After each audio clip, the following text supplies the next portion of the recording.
تھا کیا؟ کیوں اتنا شور کیا گیا؟ اور اب جب یہ فیصلہ آ گیا ہے اور جسٹس اطہر مین اللہ ان کی عدالت نے انہوں نے اس بارے میں جو فیصلہ دے دیا ہے، کیا اس کے بعد اب یہ شور دب جائے گا؟ اور جو پروپیگنڈا ہو رہا تھا، منفی پروپیگنڈا ہو رہا تھا، اس کا سدباب کس طرح سے کیا جا سکتا ہے؟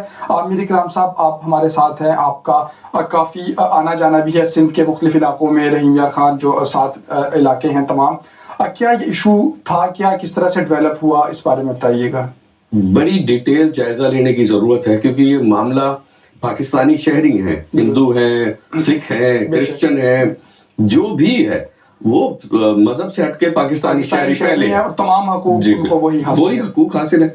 اب یہاں پہ جو سب سے اہم بات، عدالتی معاملے کو بھی ہم ڈسکس کرتے ہیں، لیکن اس کے ساتھ ساتھ بنیادی طور پہ یہ ہوا کیسے، اور یہ پورا علاقہ عمر کوٹ، گوٹکی، یہ علاقہ اور اس کے ملحقہ تمام شہر، اس میں بہت بڑی ہندو آبادی، تقریباً 75 لاکھ کے قریب ہندو آبادی آباد ہے، اور یہ پارٹیشن سے پہلے کے آبائی لوگ ہیں، ان کے مقدس مقامات ہیں ادھر، اور یہ ایک بہت بہترین کلچر کے ساتھ ہیں، اور بحیثیت پاکستانی ہندو کمیونٹی کا ہم ریسپیکٹ کی نظر سے ان کو دیکھتے ہیں. کیونکہ یہ ٹاپک چھیڑا تو میں نے میرے جو ہندو پوائنٹ آف ویو لینے کے لیے میں نے امریکہ وجیش پرتاپ کو کال کیا، ان کا پوائنٹ آف ویو لیا، ان سے میں نے وہ اس ایشو کے اوپر پوائنٹ آف ویو. اسی طرح عمر کوٹ سے بھی میں نے پوائنٹ آف ویو لیا، وہاں کے فقیر جادم منگریو ہیں جو سیاسی رہنما ہیں، ان سے پوائنٹ آف ویو، وہ بھی انہوں نے کہا بہت عزت کی نظر سے.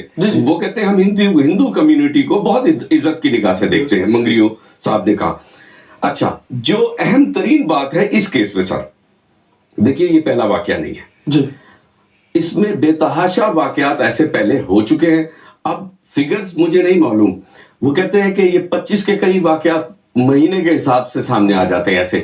پھر زبردستی، اب شادی کرنا اور مذہب کا تبدیل کرنا، یہ 2 مختلف چیزیں ہیں، یہ بڑی امپورٹنٹ چیزیں. تو اس میں عمر صاحب جو مجھے احمد صاحب جو بہت اہم چیز نظر آتی ہے کہ انسانیت کی بنیاد پر اور مذہبی بنیادوں پر نہیں، ہیومن رائٹس کے اوپر اگر ہم دیکھا جائے تو وہ پاکستانی، اور ان کو اتنا ہی حق ہے آزادی کے ساتھ رہنے کا، ٹھیک ہے، رہنے کا، اپنی چوائس کا. چلے چوائس ہو گئی. اور اگر اب کیونکہ ہندو اور مسلم کا کچھ معاملہ، جب کوئی بھی مذہب، چاہے وہ سکھ ہے، چاہے کرسچینٹی ہے، جو بھی، وہ جب ایسا ہو تو لوگ مذہبی معاملات میں ہوتے ہیں. تو کیونکہ ہماری عدالتوں کو یہ دیکھنا چاہیے، ہمیں قانونی حساب سے بات کرتے ہیں، ہم مذہبی حساب سے بات نہیں کریں گے.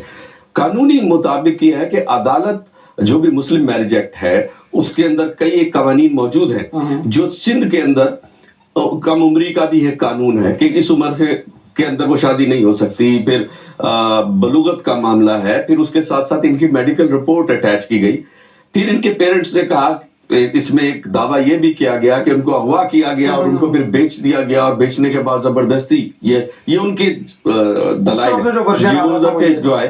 اچھا، عدالت نے یہ فیصلہ دے دیا، نہیں، زبردستی ان کو زبردستی اسلام قبول نہیں کروایا گیا اور نہ ہی زبردستی شادی کی گئی. ٹھیک ہو گیا سر.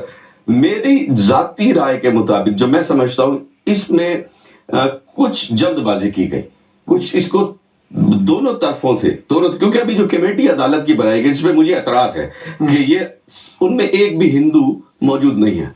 مسلم لیگ نون کے جو پانچ نام ہے، شیری مزاری، مفتی تقی عثمانی صاحب ہے، اس کے بعد مہدی حسن صاحب ہے، خاور ممتاز ہے، ایک آئیے رحمان. لیکن جو رمیش کمار صاحب ہیں وہ تو کل عدالت میں بھی موجود تھے. وہ لیکن اس کمیٹی میں ایک ہندو ہونا چاہیے تھا جو ان کو ریپرزینٹ کرتا. یہ اگر مجھ سے آپ تجزیہ لیتے تو ایمانداری کا تجزیہ ہے، ٹھیک ہے. اس کے بعد کیا ہوا؟ ٹھیک ہے، عدالت کا فیصلہ اپنی جگہ پہ قابل احترام فیصلہ ہے، اور معاشرے میں امن چاہیے سب کے لیے، صرف ہمیں اپنے لیے نہیں، سب کے لیے امن چاہیے. میں بحیثیت مسلمان ان کی خیر خواہی چاہوں گا کہ وہ امن سے رہے اور ہمیں دعائیں دیں. ہماری تو خیر خواہی ہے. اگر کسی کی بچیاں پریشان ہیں تو میں سمجھتا تھا کہ اس کمیٹی کو تھوڑا سا اور ریسرچ کرنی چاہیے تھی، ریسرچ کر کے اس کمیونٹی کو انوالو کرتے ہیں. یہ میرا پوائنٹ آف ویو ہے.